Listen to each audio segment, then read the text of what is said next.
My name is Adaora, and my story begins in the heart of Lagos. Every morning, long before the sun rises, I tie a blue wrapper around my waist, pull on my worn-out overalls, and grab my yellow helmet. The city is a constant hum of car horns and traders, the air thick with dust and sweat. This has been my life for 5 years. I work on construction sites, mixing cement, carrying blocks, all to provide for my family and save for my younger brother's education. Hard work is all I've ever known. But one morning was different. I saw a man in a suit so fine it looked like it belonged in a magazine, sitting on a dusty curb. He looked completely lost, like a little boy who had lost his mother in the market. He was a Lagos millionaire who had everything, yet felt completely empty. I was a construction worker with next to nothing, but I was willing to share what little I had. People walked right past him. Some stared, others whispered, but no one stopped. My mother always said, "A kind hand never goes hungry," and though my own stomach rumbled, her words echoed in my heart. His world of money and power was crumbling, and a single act of kindness on a dirty street was about to change both of our lives forever. But what happens when she discovers his true identity? And can a love that began in despair possibly survive the chasm between their two worlds? My world was simple, yet profoundly demanding, defined by the relentless scrape of shovel and coarse sand, the unforgiving weight of a water bucket balanced on my head, and the shared, explosive laughter that erupted with the other women during our brief, cherished breaks under the unrelenting Nigerian sun. The construction site was a raw, chaotic symphony of pure, unadulterated effort. It was composed of the rhythmic, deafening thud of hammers against nails, the agonized groan of steel being bent to our collective will, and the synchronized, guttural grunts of women lifting loads that would make most men falter and complain. We were a small but utterly formidable community of tough, resilient women, our hands made rough and thick with calluses, but our spirits intricately woven together, more resilient and unyielding than the concrete we mixed. We learned to find our joy not in possessions, which were few and far between, but in the unshakable solidarity that bound us, in the shared, unspoken understanding that we were all laboring towards something better, a future for the ones we loved. Our bond was a powerful force, forged in the crucible of shared hardship and celebrated in the glow of quiet, often unnoticed triumphs. I knew the intimate story behind every woman's tired eyes, the narrative of her struggles and her dreams. There was Mama Funk, a woman whose booming laughter was as loud and infectious as her will was strong and unbreakable, tirelessly working to send her promising daughter to nursing school so she could wear a clean uniform instead of a dusty overall. There was a gentle, soft-spoken Aisha who moved with quiet, deliberate grace, meticulously saving every single naira to one day buy a small plot of land back in her home village, a piece of earth to call her own. Together, we celebrated the smallest of victories with the fervor of a grand festival, a child's good report card from school, a brief but merciful reprieve from the torrential afternoon rain, the unexpected kindness of a foreman. And in times of sorrow, we held each other up, our collective strength a bulwark when the weight of our individual lives felt heavier than any cement block.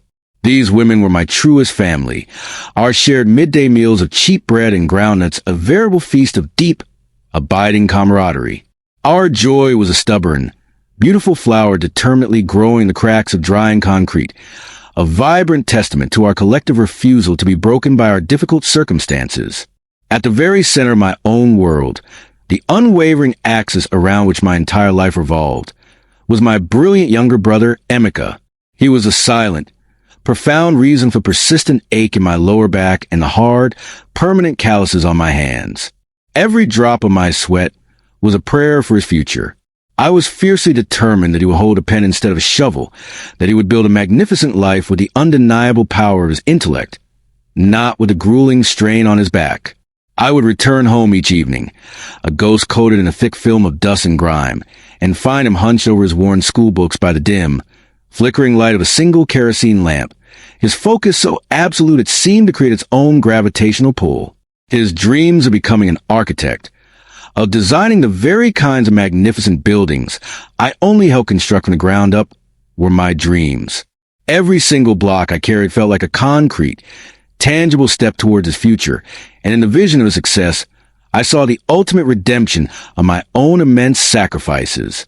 He was a burning beacon of hope for our family, and I was resolved to be the unshakable scaffolding that would allow him to reach his full, glorious height. I knew absolutely nothing of the world the man in the suit came from, a world of whisper-quiet, climate-controlled cars that glided effortlessly and elegantly over the same pockmarked, cratered roads that I walked every single day. In his version of Lagos, the air was likely scented with expensive French perfume and fine leather, not the acrid smell of exhaust fumes and street food that I breathed. In his world, problems were solved with a single, quiet phone call to someone of influence, not with the endless, pouring sweat of one's brow.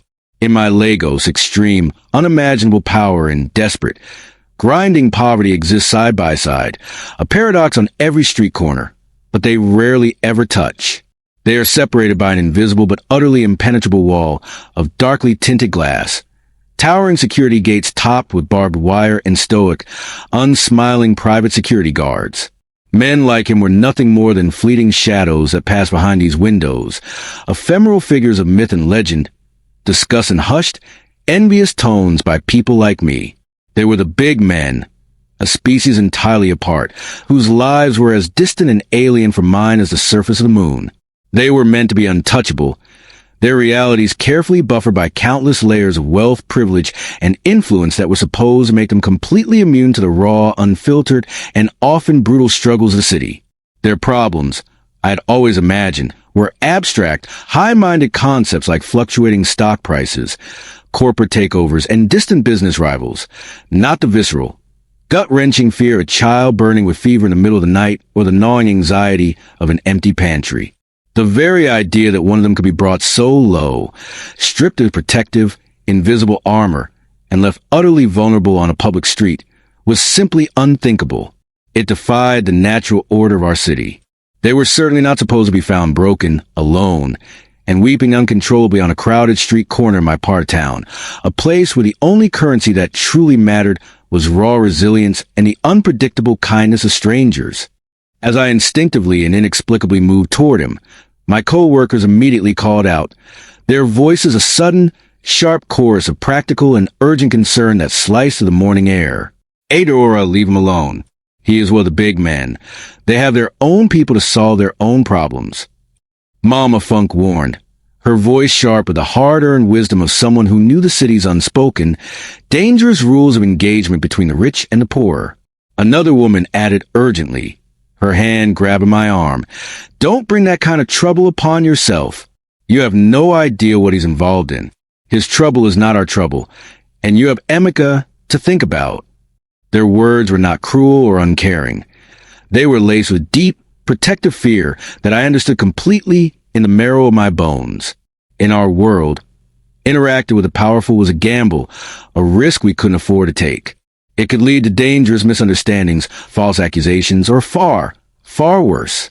For a long, agonizing moment, I hesitated, my own well-honed instinct for self-preservation screaming at me to become invisible again, to turn around, walk away, and mind the only business that was truly mine.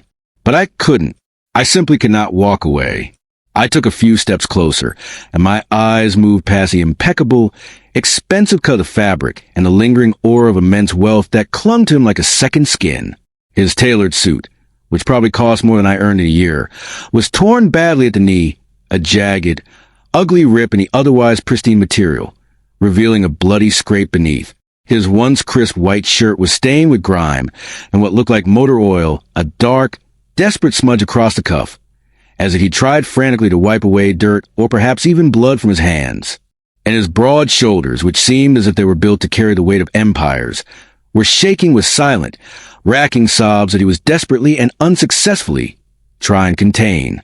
He was clearly fighting a ferocious battle within himself, a war against his own despair, and from the looks of it, he was losing terribly. The sight of his raw, unguarded pain pierced straight through my apprehension and shattered the invisible wall that was supposed to separate our worlds. In that singular, transformative moment, he didn't look like a big man or a millionaire or a figure of immense power. He just looked like a man drowning in his own pain, stripped bare of all his worldly defenses and left utterly, terrifyingly exposed to the harsh realities of a world he did not understand. The great, yawning chasm between our lives, the one built from money, class, privilege, and opportunity, vanished completely as if it had never existed at all. It was instantly replaced by a simple, profound, and shared humanity that resonated deep within the core of my soul, a recognition of suffering that needed no language. In his brokenness, I did not see a threat to my own fragile peace. I saw a brother in need. I did not see a potential risk. I saw a fundamental human responsibility. My mother's voice echoed clearly in my mind, not as a gentle piece of advice, but as a direct, unshakable command. Kindness costs nothing, Adaora, but its worth is immeasurable. I knew my co-workers were right to be afraid for me, but I also knew, with a certainty that settled deep in my spirit, that walking away would be a profound betrayal of the very principles my mother had raised me on, the core of who I was. With my heart pounding a frantic rhythm against my ribs, I took a long, steadying breath and finally made my choice. I knelt down slowly, the rough, gritty concrete pressing painfully into my knees to the thin, worn fabric of my overalls, an immediate and sharp reminder of my own world and my own place in it. I didn't want to startle him further, so I kept my movements gentle, slow, and deliberate.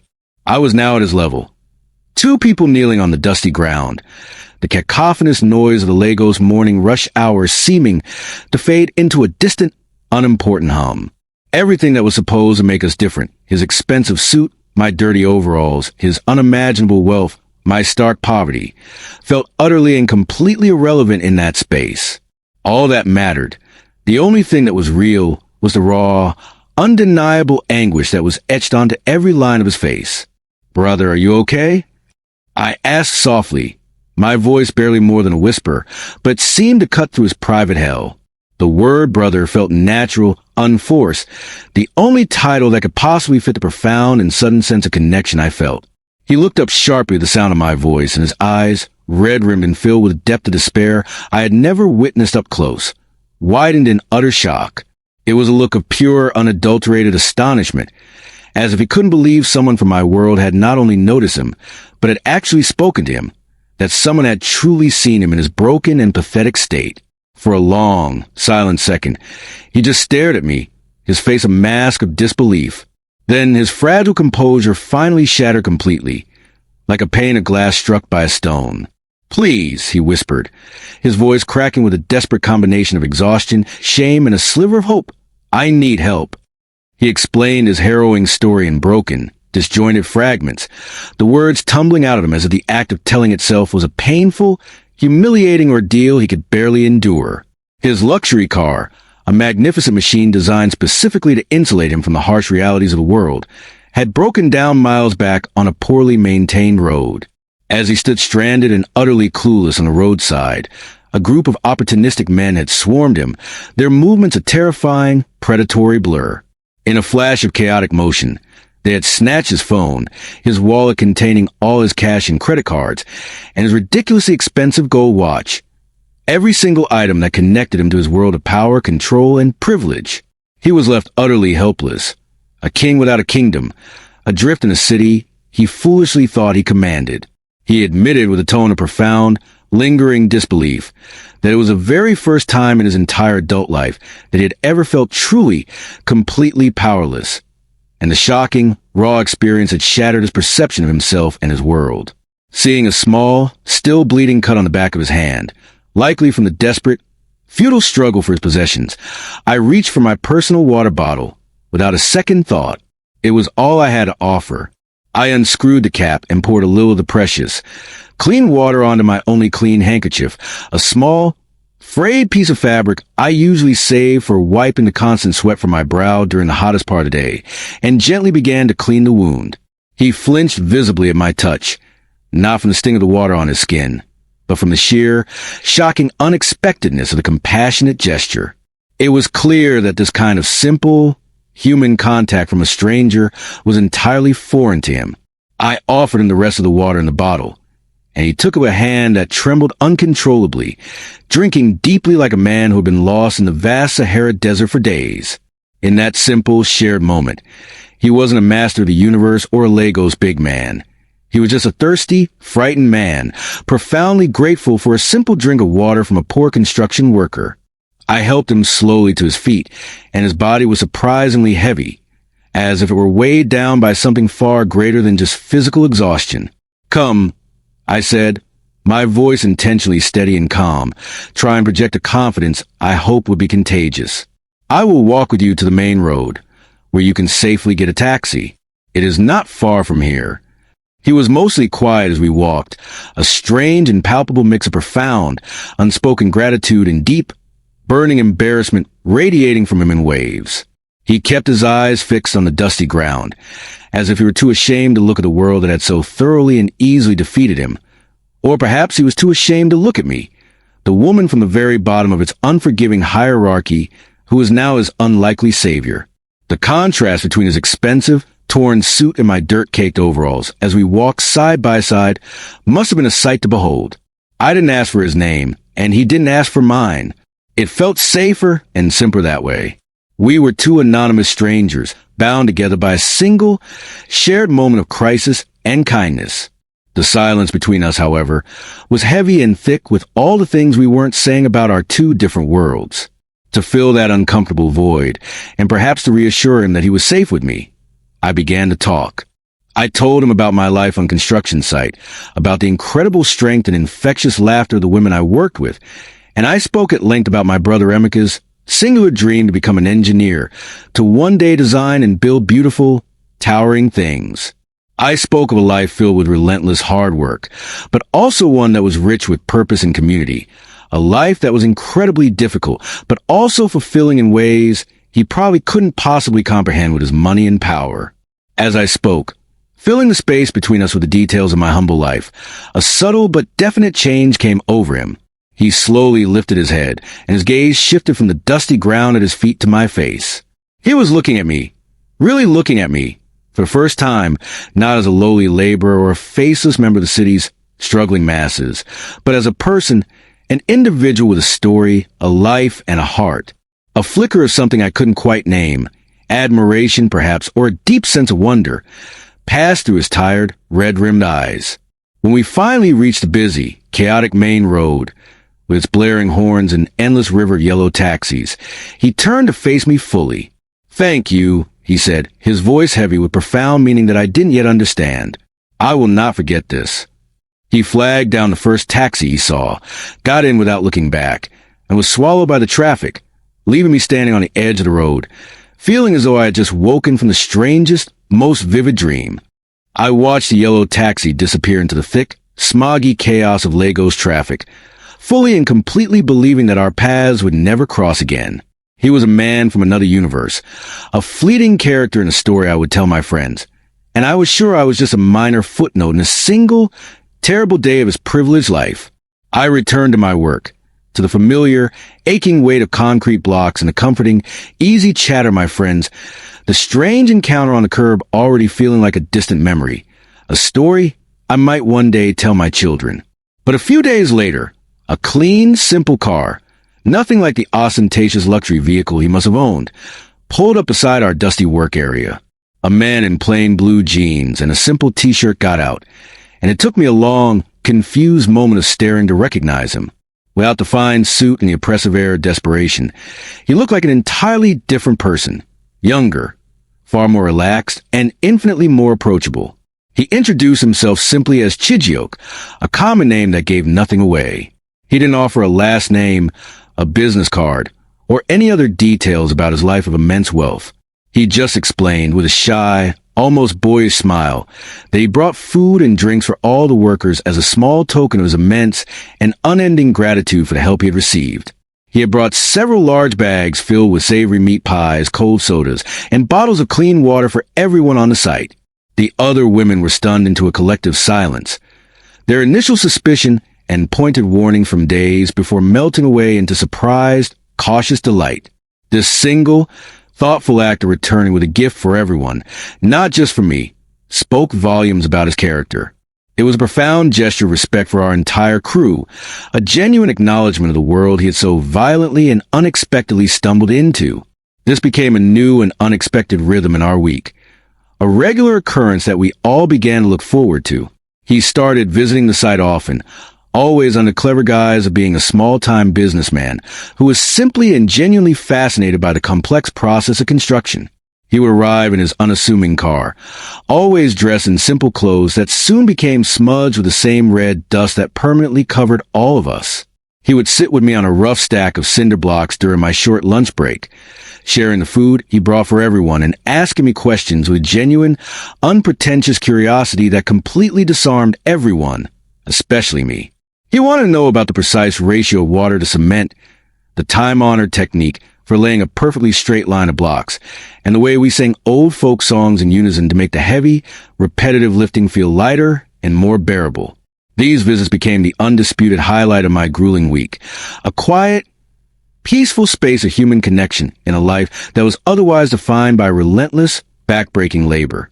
In turn, as he asked about my world with such sincere interest, I slowly began to learn about his.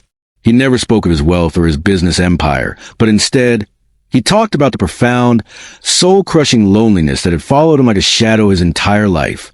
He spoke of a lonely childhood surrounded by a rotating cast of nannies and tutors, but devoid of genuine parental affection, and an adult life filled with business associates and subordinate employees, but no real, true friends. He admitted, his voice low and full of a quiet shame, that he had grown up immersed in the cold, hard logic of contracts and financial transactions, not the warmth of life lessons and traditional proverbs like the ones my mother had taught me. He listened intently to my mother's simple wisdom, quoting her words back to me as if they were sacred texts, a map to a world of emotional connection he desperately wanted to understand. In those quiet, shared moments, enjoying a simple meal while the loud sound of construction continued all around us, the labels that had once defined us, rich and poor, powerful and powerless, completely disappeared. We were no longer a millionaire and construction worker. We were not a big man and a lowly laborer. We were just Chijioke and Adaora. We were two incredibly unlikely friends from opposite ends of the universe, discovering a deep and meaningful connection that felt more real, more substantial, and infinitely more nourishing than anything we had in our respective, separate worlds. Our growing friendship was a sturdy bridge we were building together, brick by brick, conversation by conversation, right there in the dust and noise of my construction site. One sweltering afternoon, as we were sharing a single bottle of water in the sliver of precious shade cast by a half-finished wall, Chijioke mentioned something that made my entire world screech to a halt. He spoke casually, his tone as light as if he were discussing the weather, but his eyes were fixed intently on my face, carefully watching for my reaction. He said that a very close friend of his, someone he trusted implicitly, ran a prestigious and highly respected foundation that offered full academic scholarships to exceptionally gifted students from underprivileged backgrounds. With a quiet, unshakable confidence that seemed to radiate from him, he stated as a matter of fact that he was absolutely certain he could get 𝐖𝐚𝐭 a full ride to the best engineering university in the entire country. The words hung in the hot, still air between us, shimmering with an almost blinding possibility, a sound more beautiful and more hopeful than any song I had ever heard. My breath caught painfully in my throat, and for a moment I forgot how to breathe. This was a direct answer to every single prayer I had ever whispered into pre-dawn darkness, the glorious fulfillment of every ounce of sweat I had ever shed under the scorching sun. It was a golden key, handed to me on a platter, that would unlock the future I had worked so tirelessly and painfully to build for my beloved brother, a future completely free from the backbreaking, soul-crushing labor that defined my own existence. For a dizzying, intoxicating moment, I saw it all with perfect, cinematic clarity. 𝐖𝐚𝐭, dressed in a fine robe, walking proudly across a graduation stage, his face beaming with a pride that would light up our whole family. 𝐖𝐚𝐭 in a sharp, tailored suit, holding rolled-up blueprints for a towering skyscraper that would scrape the Lego sky. 𝐖𝐚𝐭 building a life of comfort, purpose, and meaning, all of my sacrifices made worthwhile in a single, breathtaking instant. The sense of relief was so immense, so overwhelming, it almost brought me to my knees right there on the dusty ground. It was everything I had ever wanted in the world. But even as my heart soared with this breathtaking, life-altering possibility, a quiet, deep unease began to settle in the pit of my stomach. It felt far too easy, a sudden, miraculous shortcut on a long and arduous path that I had always believed had to be walked with personal effort, step by painful, character-building step. It felt like a magnificent prize I hadn't properly earned, a gift of such astounding magnitude that it felt less like an act of friendship and more like the creation of an unpayable debt. In the sudden silence, I could almost hear my mother's wise voice in my head, her timeless wisdom a steadying anchor in my swirling emotional storm. What you do not earn with your own two hands, you cannot truly own in your heart.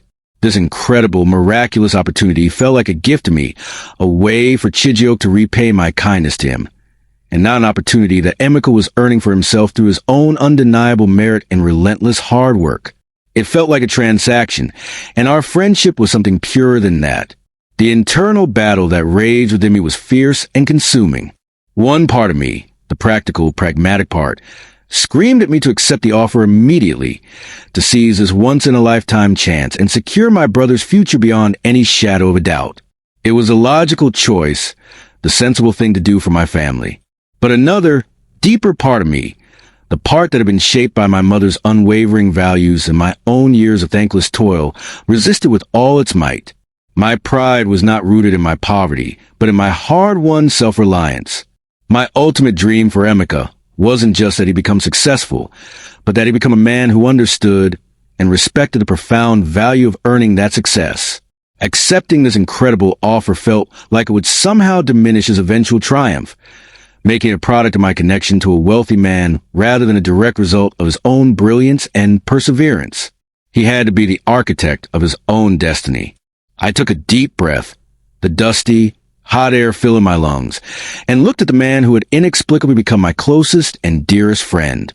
I knew in my heart that I had to honor the beautiful, honest connection we had built with the very same honesty he had shown me in his own moments of profound vulnerability.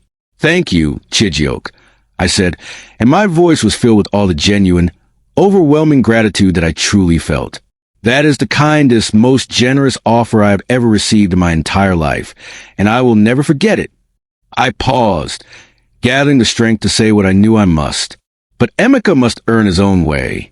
He is brilliant, and he is strong, and he must build his own future with his own two hands and his own powerful mind.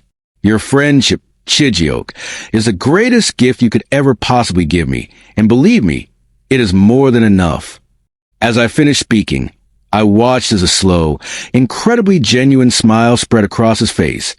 It was not a smile of happiness, but one of profound understanding and immense, unmistakable relief. A few weeks after the intensely emotional conversation about the scholarship, our friendship felt deeper and more solid than ever before, built on a new foundation of mutual respect. One afternoon, Chijioke invited me to a formal business dinner, saying it was incredibly important for him that I be there. He was uncharacteristically vague about the specific details, just saying it was a celebration of a major business deal he had closed and that he wanted me by his side. I was hesitant at first, feeling completely out of my element and acutely aware of my worn clothes and calloused hands, but he was so gentle and persistent in his insistence that I finally, nervously, agreed. I spent hours preparing, wanting to look my absolute best for him. I wore my finest 𝐚𝐭 dress, a vibrant, joyful explosion of color and pattern that I normally saved only for weddings and Christmas Day. It was, by far, the most beautiful and precious thing I owned. I stood waiting at our usual meeting spot, fully expecting to see his simple, unassuming car pull up to the dusty curb. Instead, a sleek, black, chauffeured luxury vehicle glided to a silent stop directly in front of me, so polished and silent it seemed to absorb the ambient noise and chaos of the street around it. The flawless black finish was so perfect that it reflected the flickering street lights and the faces of curious passers-by, like a flawless black mirror. The quiet, overwhelming opulence of the car set me on edge immediately, a cold knot of anxiety tightening in my stomach. A uniformed driver stepped out, his movements crisp and professional, and opened the back door for me. As I slid onto plush, cream-colored leather seats, the chaotic, vibrant, and familiar city I knew so well became a distant, silent film, a blurry montage of glittering lights seen through the heavily tinted, soundproof windows. It felt as though I was being transported to another planet, a world I was not meant to see. My profound unease grew with every silent kilometer we traveled. The car didn't stop at any restaurant or hotel that I recognized. Instead, it turned into the ultra-exclusive, heavily guarded residential neighborhood of 𝐴𝐻, a part of Lagos I had only ever heard about in whispered, envious conversations. Here, the roads were perfectly paved and spotlessly clean. The trees were ancient and majestic, arching over the street like a natural cathedral, and the silence was thick, heavy, and pregnant with unimaginable wealth. The car eventually pulled up to a massive, gated mansion that looked more like a modern palace than a private home. It was a breathtaking fortress of gleaming glass and white stone, glowing under expertly placed architectural lights, surrounded by walls so high they seemed to be trying to hide the secrets of the gods. My heart began to pound a frantic, panic rhythm against my ribs, a drumbeat of pure dread. This couldn't possibly be right. There had to have been a terrible mistake. As we walked up the wide, gleaming marble steps towards the grand entrance, flanked by imposing pillars that seemed to hold up the night sky itself, uniformed staff appeared as if from nowhere, bowing their heads low in a gesture of deep deference. One of them, an older man with distinguished air, spoke in a voice filled with profound respect. "Welcome home, Mr. Chijioke."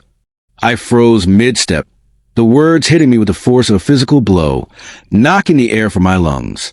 The entire world tilted dangerously on its axis. Mr. Chijioke? Home? This opulent, intimidating palace was his home? He saw the raw shock and utter confusion blooming on my face, and he took my hand. I was surprised to feel that his own hand was trembling slightly, betraying his calm exterior. He turned to face me fully, his eyes filled with a desperate, pleading mixture of profound fear and fragile hope. "Adaora," he said softly, his voice thick with a complex emotion I couldn't yet decipher. "My full name is Chijioke Okoro. The business, it's much, much bigger than I said. This is my home." He took a shaky, deep breath, his grip on my hand tightening as if he were afraid I would bolt. I had to know, "Adaora, please understand.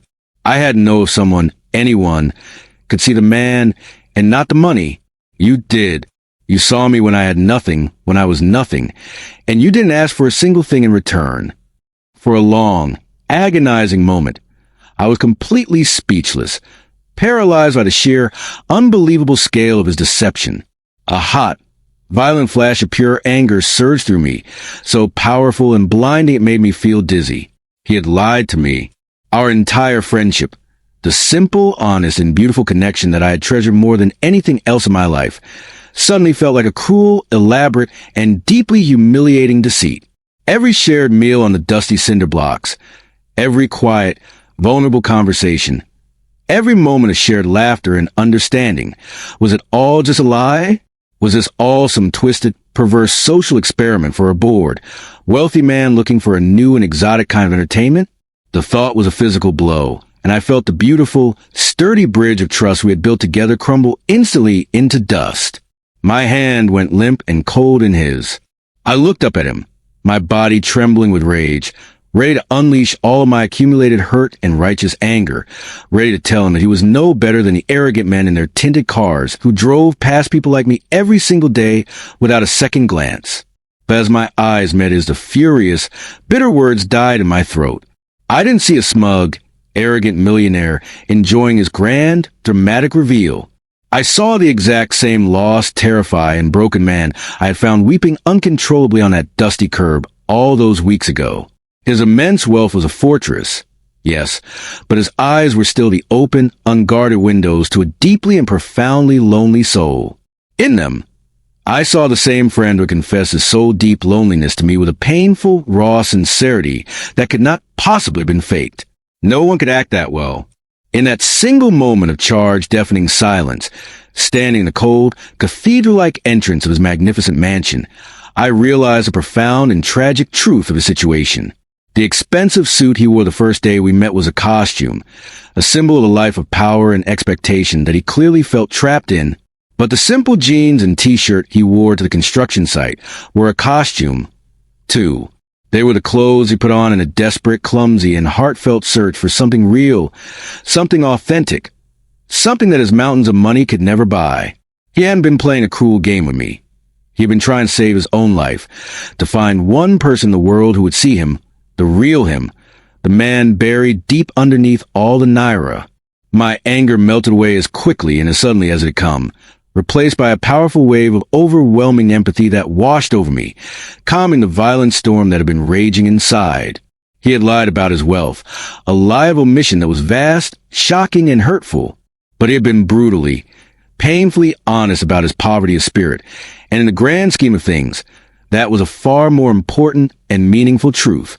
The man who had courageously shared his deepest fears and insecurities with me on a pile of bricks was not a lie. The man who had listened with rapt, childlike attention to my mother's simple proverbs was not a lie.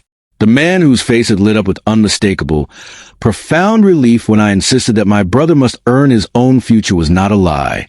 That was the real Chijioke, the man I had befriended. Chijioke, I whispered, finding my voice at last. I took his trembling hand back into my own, my grip now firm, warm, and reassuring. It was never about what you had. It was always about who you were. I looked around at the vast, empty, echoing opulence of the grand hall, a beautiful but sterile museum to one man's success, and then I looked back into his waiting eyes. The man I helped on the street didn't have a single naira to his name. He had nothing. That's the man I have come to care for. A look of pure, unadulterated relief washed over his face. So powerful and transformative it was, as if he could finally breathe after holding his breath for his entire life. He pulled me into his arms, right there in the grand entrance of his empty mansion, and held me tightly. In that moment, surrounded by all his unimaginable wealth, I knew with absolute certainty that his house wouldn't be empty for much longer.